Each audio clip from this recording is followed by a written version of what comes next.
So, in my last few questions, I have is obviously you are known for your bold predictions, and you have been so accurate that obviously many people would try to make predictions like you. So, I want to ask you your predictions for 2025 going ahead in terms of how India domestic politics might look like and its relations with uh, Pakistan, Bangladesh, China, and the US, and also Russia, if I may ask. So with the Chinese, I'm very clear that the relations are on an upward trajectory. Okay. So you can see a resumption of visas and flights, direct flights. Mm-hmm. Um, so that is a positive in terms of China. With the Russians as well, it is very, very positive. Vladimir Putin is expected to visit very, very soon, Mm-hmm. probably the first or the second month of 2025 itself, because looking at the kind of global chaos that is coming. So that partnership is very, very important for us, especially in terms of energy buying and the global price discovery mechanism for international trade, which is heading towards a breakdown with the abrupt policies that can come from the West. So Mm-hmm. looking at that, the Russian partnership is very, very important. So that is also positive as it looks like. Um, as far as Bangladesh and Pakistan is concerned, not I would not say something specific about 2025, but I'm very clear that there is going to be some military action either east or the west in this term. That Mm-hmm. is for sure.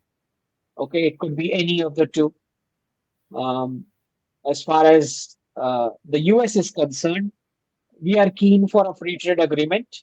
If that is able to provide some oxygen to the IT sector players, uh, till we diversify the clientele to Southeast Asia, Russia, and the Gulf or the Japan markets. Okay, so that FTA can help us stretch a little longer. The IT sector companies, which are dependent on the so much dependent on the Western clients. So if we have that FTA signed with them, I think that will be very helpful, and I think we should be grabbing that opportunity when full-on decoupling is happening between US and China.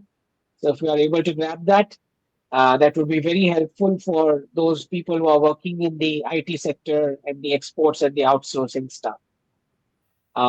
In terms of what else you were asking? India's domestic political scene, and also I want to ask India's relations with the Middle East, like because Iran and Israel almost fought a major war last month. So this region is very important for India as well for our energy Mhm. security, and our trade is deepening with the UAE. So India's relationship with the Middle East and India's domestic political scene. So India's relationship with the Gulf region, West Asian partners, is also on an upward trajectory, especially UAE and Saudi Arabia. We are keen on joining our ports and railways infrastructure with the IMEC corridor. Mhm. We are looking at making Dubai as the global warehouse, Jebel Ali Port as the global warehouse for the Indian goods from where we can export across the IMEC corridor right up to Europe. And in terms of de radicalization, I think there are pretty good signals from West Asia adopting a more secular approach towards within their own societies and opening up more and more, which makes more space for Indian citizens to have a larger role in those societies later, probably in some years' time of Mhm. citizenship as well.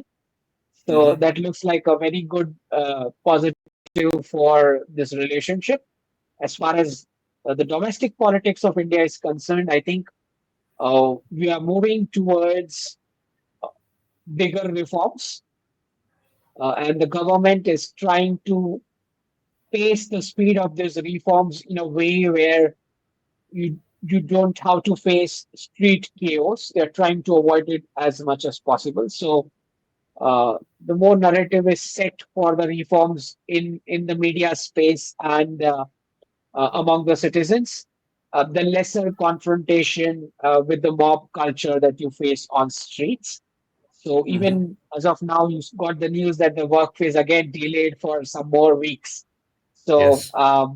yeah, so this helps, tone down the preparation which, some antisocial elements would have been making in the back end. Obviously, the government would have more information than any of us. So they're trying to dilute the vigor with which they might would want to oppose the work amendments or the stuff that is coming in the coming times. Do you see the government bringing the UCC, Uniform Civil Code?